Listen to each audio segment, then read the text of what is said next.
This podcast was recorded on the land of the Gadigal people of the Eora Nation.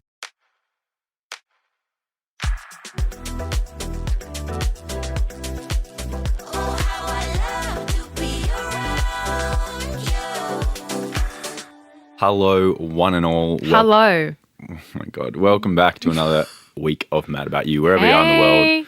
We appreciate you checking in. And what we are going to be chatting about today on the pod is something a little different. We're going to be delving into Facebook groups, and one Facebook group in particular, which I've been told about this week, which I've done a little bit of looking into, which has blown my socks off, really. And then we are talking... Pause. Yeah. Do you want to tell them about the Facebook groups you made when you were a kid? Oh, I made some stupid ones. Locke was one of those guys that sat there and made Facebook groups. Well, I thought some of them would be funny. No, you had one that did really well, didn't you? Yeah, but I forgot what it was. I did ones about people who won Survivor, I remember. You made Yeah. You made fan pages? Not fan pages. I just if someone lost and I thought they should have won, I made a Facebook page saying that they should have won. Stuff like that. You bring Shannon all redemption. Yeah, but that's not what we're chatting about today, guys. So we can throw I shade just at me wanted to- another time. Yeah. All right, so after the Facebook group, we obviously have a mum and dad this week, and it is touching on a couple where one partner is adamant about getting married and one not so much, and they're sort of struggling with that. So we'll be chatting about that. But before we do, Jad has been watching a show recently, and she wants to discuss something in particular, but I just think it is honestly just a hidden way of her just telling you guys about some icks she's got It's true. About me. Well, the show's called Nobody Wants This, and I'm sure half of you have already binge watched it like I have. And it has the stars are Adam Brody, and I'm totally blanking. Forgetting Sarah Marshall chick. Kristen Bell. Great voice from Gossip Girl. Anyway, basically, there's this scene in the show. It's not a huge spoiler, but if you really want, you can block your ears for a second.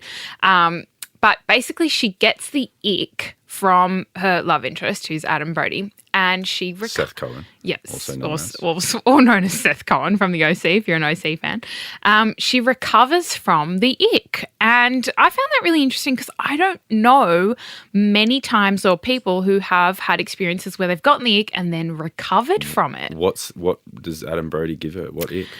Okay, so he basically... He's trying to impress her parents. I'm just going to give a very short synopsis of that situation. But he goes and comes back and he's wearing sweatsuit. He's wearing his hoodie and sweatshorts. And then he puts a sports coat over it. So this blazer.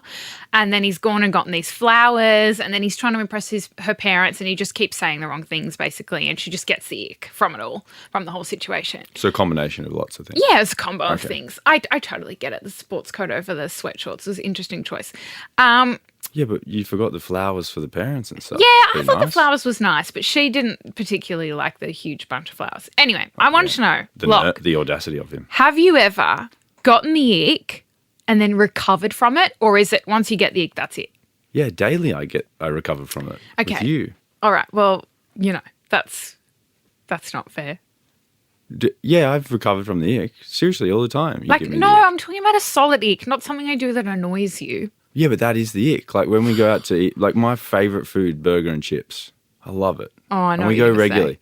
And Jad does this thing where when she's eating chips, she will squish the chip between her fingers firstly. As in it's become mashed potato in her fingers, one end. And then she'll chomp it 11 times on entry into her mouth. So she doesn't bite off half the chip and chew. She looks like the way I would depict it is like Bugs Bunny eating a carrot, and he is pushing it into his mouth as he chomp, chomp, chomp, chomp, chomp, chomp, chomp, chomp, chomp. That's how she eats chips. And that gives me the ick every time we eat burgers. I have an explanation for that though. I'm trying to get the most crunch I can out of the chip. So every time I bite it, there's new crunch. Whereas if I put it all in my mouth at once, it all gets soggy. No, that's fine. That's your method to Do you madness. understand? But I'm just saying it gives me the ick and I Okay. recover because once we leave, I didn't realise, know that gave you the ick, man, honey. we're married and a kid, so I can't really go anywhere. I thought that you just preferred that I didn't do that in public. I got a couple more. You want me to bang them out? So that's a genuine ick though. I'm talking ick. You're looking at me going, oh. Yes, that is how a Really? 4-year-old would eat food. So yeah, it gives me the ick. Oh no, now I'm going to be self-conscious when I enjoy my chippies. Just enjoy them by just eating them regular. No, I don't like that. Okay. Whatever. What about, do I do anything? You have there has been a couple of occasions, mainly to do with the way that you used to dress when we first started dating, where I looked at you and went, oh, I don't know about that, hey. Whoa, that's not good. Well, Give me an example. are you really surprised? Like, we've done a whole 180 with your wardrobe since we first met. Like, what did you used to wear every day? I think you need to tell everyone. What was your go-to? I don't know, shorts and a T-shirt. Yeah, but it was like whatever the first thing that you saw was, you'd put it on. There was no thought process behind what your clothes look like. It was, here's the first shirt on the top of the pile, and here's the pair of boardies that I wore every day this week. Yeah, but I've seen Zuckerberg, Elon Musk, all the hotshots of the world. They just wear the same thing all the time. All the hot shots? Yeah. Oh, no. All the big busy CEOs, they just wear the same thing. Is that they your say, fashion? No, they just say that it's better because they spend no time thinking about that. I can just get on with things. So that's like me. But I just you pick weren't up the first actively thing and get doing on that. with things. Were you? No, I'm just saying I don't care. Like, I'd rather just put on anything and get on with life. But you looked average. Well, I still got you, so it doesn't matter. That's because I bought you new clothes. But imagine how easy it would have been if I looked good. Yeah, true. If you dressed well, I would have been in trouble.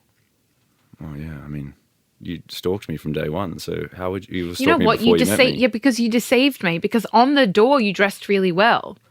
That's when I met you. You wore this nice coat. I was like, wow, this guy looks great. And you all put together. And then I slowly realized the more time I spent with you that you actually had like 2 coats only. And you just switched them out every weekend. And it was the same outfit. And I was like, oh, he has 2 good outfits. And he only wears them at work. And everything else he wears is just... Okay, so, icky. so during the day when I worked construction, I got covered in dirt and cement, and then went to the gym. That's different. And then played basketball. What outfits do I need? Yeah, but for in your those things? downtime, like when you went to dinner, you'd wear like a shirt with holes in it and jeans with holes in it. Well, grill does not discriminate. And thongs everywhere. That's fine. You had no shoes. He had no shoes when I met him. All right, guys. Chad, yeah, this honestly was just Anyway, to so tell that you was what my she that hated was about what me. that was my first ick. And then the other ick that I still sometimes get is Oh, you're just doing another one? Awesome. yeah. When you wear your budgie smugglers with a t-shirt.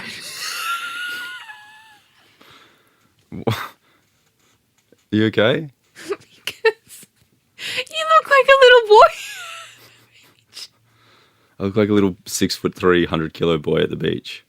Because Are you laughing because I got a bung leg and now I just got this little skinny chicken leg? I don't think grown men should wear budgie smugglers and t-shirts. But fine if I didn't have the t-shirt on. Yes. Yeah, it just looks wrong because you can't Okay. see anything. Because it's just not good. Oh, you mean the shirt covers the budgies and Well, it just looks like I yeah, could so you be just- Rudy Nudie. This t-shirt. That's kind of hot and mysterious, it's- is it not? No, it's also like a bit feminine. Like that's what girls wear at the beach when they're trying to get their cute little legs out and their buns out. What if I'm trying to get my cute little legs out? It doesn't work. All right. Just got your smugglers All right, good to hanging out know. the bottom of your t-shirt. Okay, move on. I don't get it. Why is this so funny? Sorry. You're crying. Anyway, It's like, oh, okay. All right, beautiful. I think a lot of people will agree with me that one's an ick. That's a real Okay. proper ick. I'll give you my last ick. Oh, with here we Jad. go. So when we started dating, I looked after a nightclub in the city, the doors of a nightclub. Jad frequented it. I'm sure you guys know.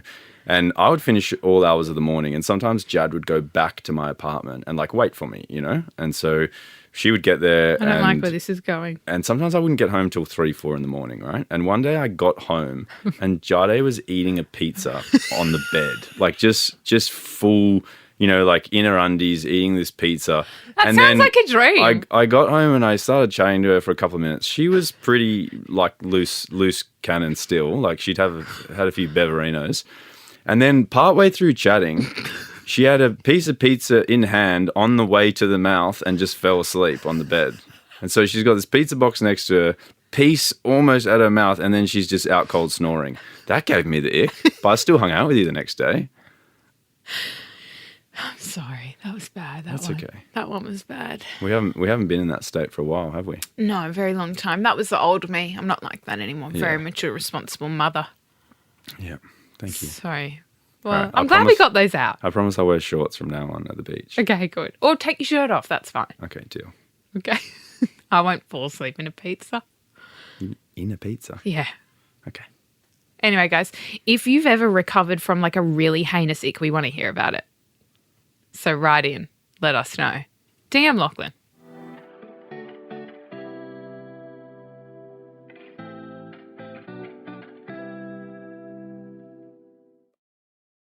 I went out to dinner with a few lads on the weekend, and one of my best mates told me that he bumped into a guy that we used to work with, and he told me that they were catching up, and he asked how he was doing, and he said to him, he goes, I'm actually not doing that well. And my mate said, how come?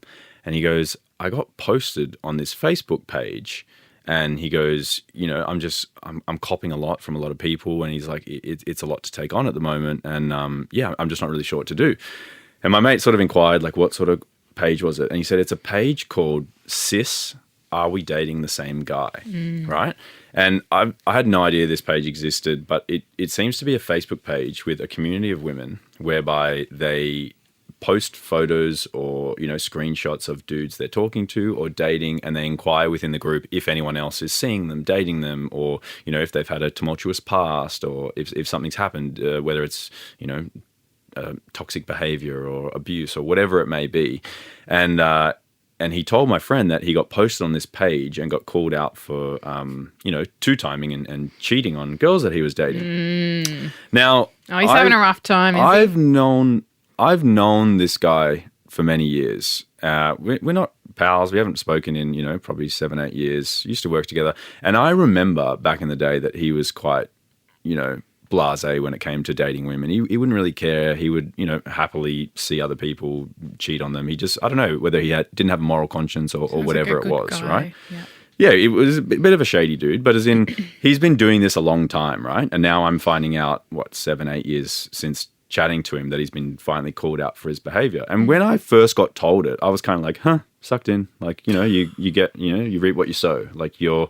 There's consequences to your actions, you know, and that's sort of how I felt. And then, I sat in it for a little while and I was like, it could also be quite a lot to be hounded by, I checked this page out. It has 52,000 members, So like, imagine you make a mistake or, you treat someone poorly and suddenly you're getting hounded by like tens of thousands of people are coming at you.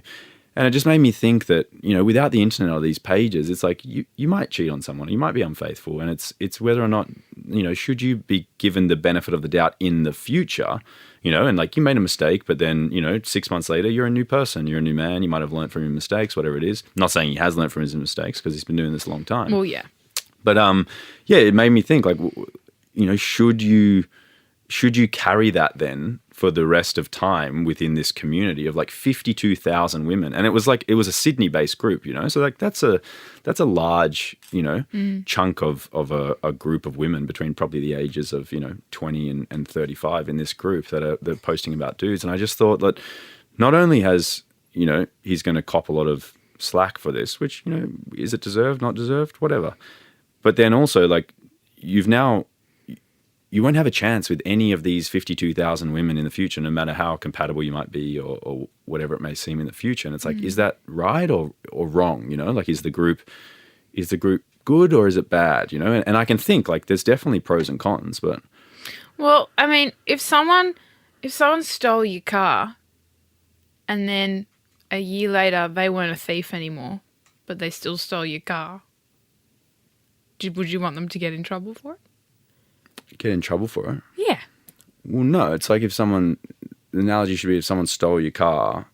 Okay, sorry guys. Locke's going to correct my analogy. Go on, sweetheart. Did their time for stealing the car, then came back out in the community. It's like, should they? No, but he hasn't done his time. That's my point. Thief? It's like now he's facing the repercussions of his actions, but he hadn't until now, right? Sure, but I reckon the repercussions of your actions when you're dealing with infidelity should be between the parties that were involved, right? It shouldn't involve 52,000 other people. I don't know. I think if someone cheated on me, I'd be pretty happy to see them happy to see them perish.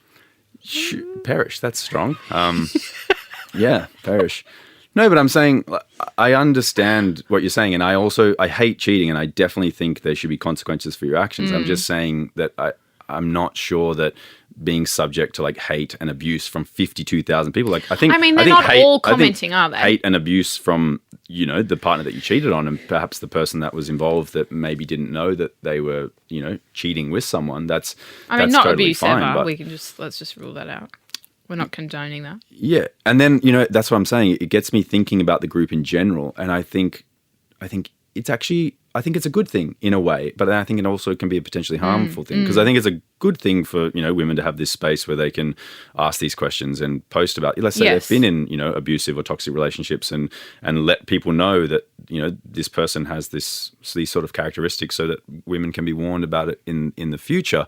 But then at the same time, who's there to verify information? So as in, what's stopping people from just saying anything about anyone, or holding a personal vendetta? I don't doubt that people have been burnt in the past and have probably just tried to stitch up their ex because they were just salty, Yeah, exactly. So, that it's hard. Yeah, no one's verifying what's true and what's not, There's no court for this page for you to go and find out whether or not. There's people like you who want to see people perish. So that's what I'm saying. It's like... No, I'm just saying with your argument of is it kind of appropriate for someone to be put on blast like that in front of all those people? It's like, well, yeah, but they've gone and then potentially ruined someone's ability to trust another person. I don't disagree with that. And then, you don't know what other elements of their life that they've affected with their behavior and how long that affected them for. It's like, well, yeah, at the very least, people should know what kind of behavior they, kind of carry out when they're in relationships. It's not such a bad thing, I think. But I do get what you're saying about who's verifying it, how do we know it's true? People, I've had experiences where when we had started dating again, people would send me DMs saying that you were doing shady stuff at work. And I, knew that you wouldn't, obviously, or knew that you weren't. What were the supposed shady things I was doing? Oh, I don't know, that you were with this girl and doing that and hitting up this chick and hooking up with this person. And I remember once someone actually said it when you and I were away or something, or I think we were away for a weekend, and someone was like, hey, just wanted to let you know, Lachie's here with some chick, knowing that you work there every weekend. And I was like, well, yeah, no, he's actually not. So, thanks for, helping me to, aiding in my belief that all of this has been crap from the get-go, Yeah, but that just comes back to the point that without, the ability to verify information on this page, well, it's I'm when you're young and you go through breakups and things happen, it's there might be what a bloke might seem to be an amicable relationship where he lives. Oh, for example, my dad the other week when we told that story about the girl stealing his car, it's well, perhaps let's just say you move her 40 years into the future and you give her this Facebook group. She might have just plastered my dad's face all over the Facebook group and said, oh, he cheated on me and he treated me like this. Yeah. And then it ruins, it falsely ruins someone's reputation. And it does so not only for the 52,000 people, but let's say those 52,000 people are connected to, 10 friends each. And then one of those 10 friends starts dating this person. And then someone from the group can go, oh, by the way, have a look at this. They did this. So it's actually, 6 degrees of separation. When you're connected to 52,000 people, you're probably connected to, hundreds of thousands, if not millions of people. Do you know what I mean? So it's I can understand how once getting posted on this Facebook page, he, it felt shocking to him, and perhaps it was quite hard to cope with. And it is also confronting, as you and I know, because we're very used to our business being in the street. But if you're generally a private person and you're not used to having that many eyes on you, it can be really confronting to have that many people seeing your business, your private life, your downfalls, and then being able to comment on it. It can be really confronting. So yeah, that element I understand. However, you did this to yourself, buddy. Yeah, and I always come back to that. Yeah. He's done it. I think that there should be consequences for your actions. And obviously there hasn't been for the last 10 years when he's probably been doing this. It's caught up with him. Gets away with it, and perhaps that's why behavior doesn't change. So maybe this is going to be the thing, and which I think is also a good thing about the group. So another pro, I think, is that knowing that this group even exists for blokes might, hold them more accountable when it comes to dating, and make sure that they're, they rethink some of their behavior. And if the opportunity comes knocking where they could potentially cheat or two-time, they sort of double guess themselves in fear of their behavior and, being plastered all over this page, So I think that, maybe that's a good thing, of blokes almost being a bit scared of it, and then, maybe cleaning up their act a bit. Yeah, you'd hope so. The thing that I get a little bit stuck on with this group as well, because I can see both sides, is say someone did, say someone cheated, 10 years prior, whatever, and someone's still salty about it and they've gone and been like, yeah, he cheated on me, and not really given context as to when it happened, we were in high school. No one's going to, someone who's been burnt might not divulge that kind of information and just want this person to be, messed around basically. But who's to say as well that you won't find yourself in a relationship with someone who eventually shares that information with you on their own accord because they want to be in, an open, trusting, loving relationship with you, and maybe they did something when they were younger and now they're not like that anymore, and you've gone on this page and you found this information out in a way that makes it feel like they were hiding it from you, but maybe it just wasn't on the right timeline. Maybe it's something they would have shared with you if you'd asked them straight up, hey, by the way, have you ever cheated on anyone? Yeah, I did actually, but I haven't done that in 10 years.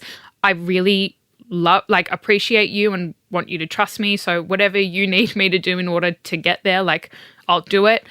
But you haven't given them that opportunity to do that. You've gone straight to this page. And I wonder, if you're going to this page in the first place, are you already questioning this person's faithfulness enough for you to just call it? Yeah, I mean, do you already not trust them So enough? you're saying if you're even tickling the idea of asking the question on the page, you're probably in a position where you shouldn't be with this person because you don't trust them and you think they're up to shady things. Yeah, pretty much. It's like if you want to pick up someone's phone and go through it to see if they're cheating, you probably shouldn't be with them. There's alarm bells already for some reason, for whatever reason. So that's the thing that I find a little bit, I don't know, it's kind of in a way, it's a betrayal to them at the same time. Because if no one comes out and says, yes, something dodgy's happening, you then look like a bit of an idiot, don't you? You've put this nice guy on blast. You've still put their face and images on a page, which public is like, forum. And it's also a negative public forum. It's not like, hey, we're dating these dudes and they treat us really well. Like, let's share our he bought me a positive huge stories. bunch of flowers in a car once, people aren't sharing that kind of information. Yeah, so, and I understand that, but then, you think what you said, like if it's a 10-year ago thing, like should there be like a statute of limitations on, like where's the line? Like if someone was cheated on 6 months ago, is that different to 6 years ago? Like where's the line where it no longer becomes relevant? Like you cheated so long in the past that it's like that's not you anymore. I think that's subjective. That's up to you. Like for me, 6 months, no, not happy about that. 10 years, sure. Okay, so not once a cheater, always a cheater. Oh, you got me there. You got me there. I think you've forgotten about perish. You got me there. Oh, that's hard. I don't know if I believe that anymore. Once a cheater, always a cheater? Yeah. Oh, okay. What's changed? I don't know if I necessarily believe that anymore. But yeah, it definitely depends on the timeline, in my opinion, and the context of the situation. Sure. All right, and all cheating aside, back to the Facebook group. The last thing I wanted to briefly chat on about this group in particular is that when I went to look it up, because I was like, oh, maybe you can get in, and I actually tried, got rejected. Obviously, I'm a bloke, so that made sense. And then I tried to get my mate who told me his missus to get in, and she got rejected as well. So they obviously have, a decent vetting process because we were just two people trying to, gather information. Yeah. But when I was searching the page up on Facebook, I actually realized, or I noticed that there's heaps of pages like this. Like there was a blokes one called Dude, Are We Dating the Same Girl? Which actually had 38,000 members. So that's wild. That's quite a large amount of dudes. I wouldn't have expected guys to do the same actually. So that surprises me. And when I actually read the community page, it was this page is about this. It was actually a really nicely well written, this is a community for, blokes who want to talk about, things that they're struggling with in dating, and if they're, worried that a girl that they're dating is seeing, it was actually just a really nice, it didn't seem like a toxic page. It seemed like an actual genuine, place for help for safe blokes. Space. Yeah, which was kind of nice. But then I actually looked and there were pages that were girl, are we dating the same guy, Aubrey? Girl, are we dating the same guy? And they were suburbs, So the more I looked into So it, niche. the more I saw there were so many pages like this. And then so many members in each of these pages. And I thought to myself, perhaps even just being a part of these pages and being subject to hearing these stories and people asking the questions and people coming out with like, negativity about getting cheated on and yada, yada, day in, day out. Like you're part of this group, it would pop up on your feed and you'd read about a new story of probably, 52,000 people, probably multiple stories every day about cheating. And I feel like that would put you in such a negative and cynical headspace about dating in general. Yeah. If you're never hearing any positive stories and you're always subject to the bad, it's like, I don't really think that's going to set you up to be in a good, healthy mental place to date yourself. Yeah, I agree. I think, I don't think I'd personally use it. I think I would rather find out in another way, do my own research, ask people who might know this person if I really wanted to. But I don't think I'd feel comfortable like putting my business on the street like that, because that's essentially what you're doing. Like, I've just started dating this person. That's kind of like raw and fresh. And like I said, it's a betrayal to them if they've done nothing wrong, Sure. Yeah, so I don't know that it's really the best place to live. And if you are going there, like I said, to find out if something shady is going on, I think in the back of your mind, you probably have an inkling that something's already going on. Yeah. So if you're going to post on the page, just don't post. Just before you hit post, just call them up and go, look, I'm sorry. I don't trust you. Yeah. Yeah. Would you rather be honest with me or I'll post you on this page? Just threaten them. Yeah. Yeah. And then go, or perish. Yeah.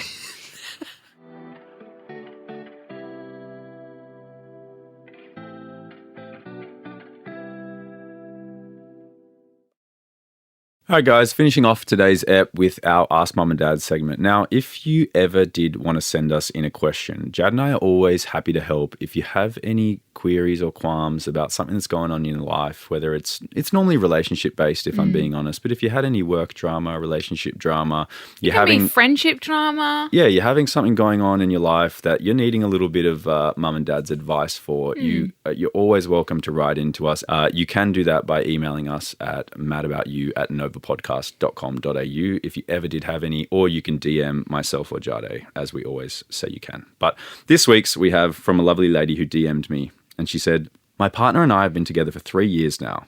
At the start of the relationship, he always spoke about marriage and kids and how excited he was to marry me one day. However, over the past 12 months, he told me his views have changed and has also asked me if it would be a deal breaker if we never got married. Little bit of a backstory. We've both been cheated on in our previous relationship and we were both engaged. He also has divorced grandparents and parents, which I think adds to his worries.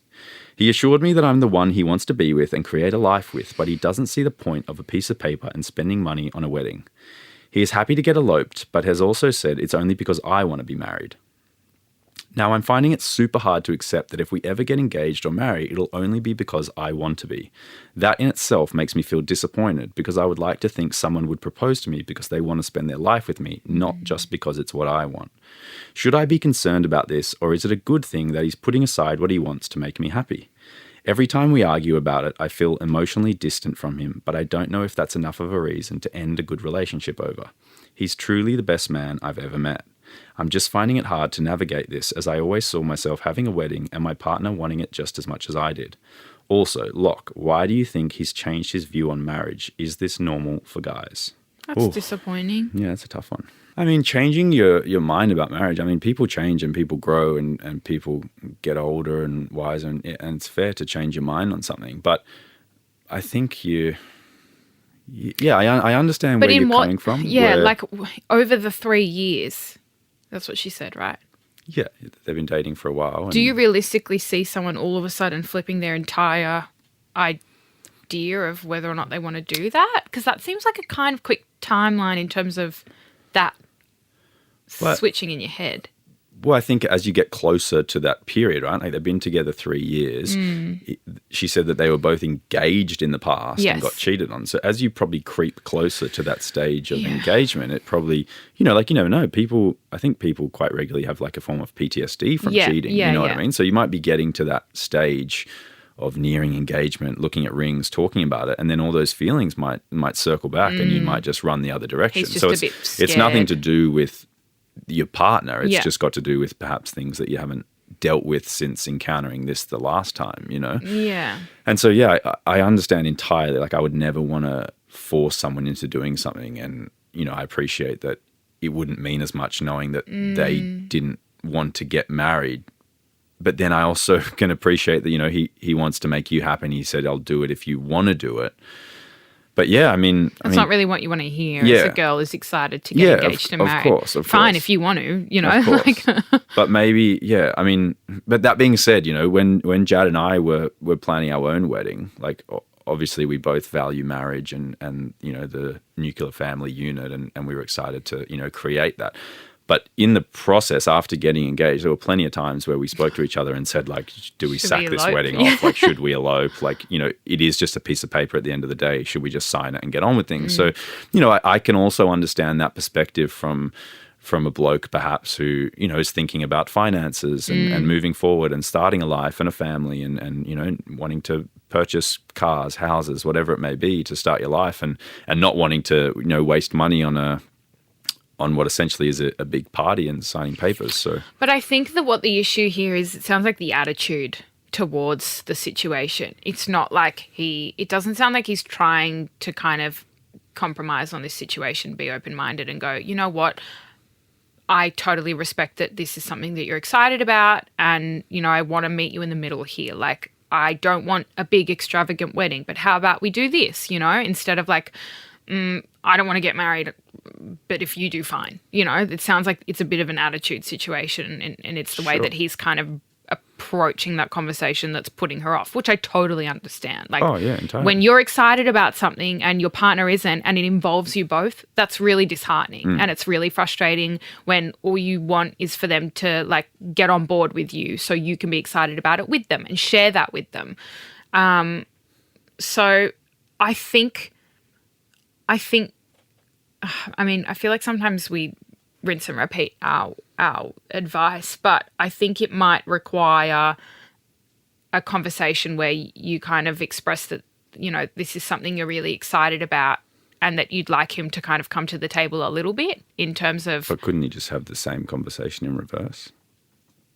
Him saying, come to the table with me? Yeah, but that I think it requires his argument against. I think it requires a middle ground. Like what is the? I think you need to ask yourself, what is it about the marriage that you're looking forward to? What is it about the wedding that you're looking forward to? Is it the party? Do you literally just want a party? Is that something that you've seen in your future? It didn't sound like that from that message. It sounds like she wanted to, be married. Cement this relationship. Especially since they were both engaged. So he's obviously proposed in the past. So it's not something that he's, always run away from. But I think that you guys need to sit down and have a conversation where you find that middle ground. And I don't know what that looks like because it's a really tricky one to kind of approach. But I would imagine that if I was in that situation, I would maybe compromise on how large the wedding is and find like a middle ground between this big extravagant wedding and an elopement. That might make my partner feel more comfortable and also try to understand and appreciate where he's coming from. And I'm sure that you can relate because, you're kind of coming from a similar place yourself. And it just sounds like, honestly, he's got reservations and he's fearful because of the fact that he's been burnt in the past from a very similar situation. And perhaps you may have dealt with it a little bit better than he has, whether or not you've, communicated with friends and family, a therapist, whatever it may be. But, quite often, I would say that men probably keep their feelings a little bit more to themselves and don't communicate when they have these sort of issues. So perhaps he just hasn't dealt with it in the same way that you have. So maybe, you need to encourage him to start talking about it and whether or not that's get help, externally or perhaps even together you guys can go and chat to someone and sort of dive into this and, alleviate his fears about moving forward with you and reassure him that things are going to be different. And just be straight and be honest and tell him that it means a lot to you for him to kind of show a bit of enthusiasm where he can with certain elements of it, whether or not that's you telling him to reframe his mind to, think about the fact that it's just you two spending the rest of your lives together, but it's just, this kind of celebration that means a lot to you that you'd like him to kind of be open-minded to. So it's kind of the way that you got to reframe things sometimes in order to help someone see your perspective or to help someone kind of get over a boundary they've set for themselves. So just be really honest and tell him that that's important to you. And hopefully you can find a middle ground where you're both happy with, where you land. But yeah, that's a really tricky one, and I feel for you, and I'm sure it's difficult for him as well. So I think you've both just got to kind of be open-minded with the other person's feelings. All right, that's what you get. And please, when you hit us up with these like amazing stories, like it's just a reminder of, you know, how everyone's, you know, going through something and battling through things. So please do reach out if you ever, you know, go through these things and you have an outcome or an answer and you get on the other side of it, because we'd love to hear about it. Yeah, and even if we can't get around to answering your query, we'll do our best. Sorry, on the pod, we'll do our best to let you know in private, you know, what we think. So we're always here if you guys need us, Mum and Dad. Guys, thank you. We appreciate you listening every single week. If you do want to leave us a review, that would mean a lot. But it has to be a really good one. Yeah, 5 stars only. 5 stars. And we will see you back again next week. Bye.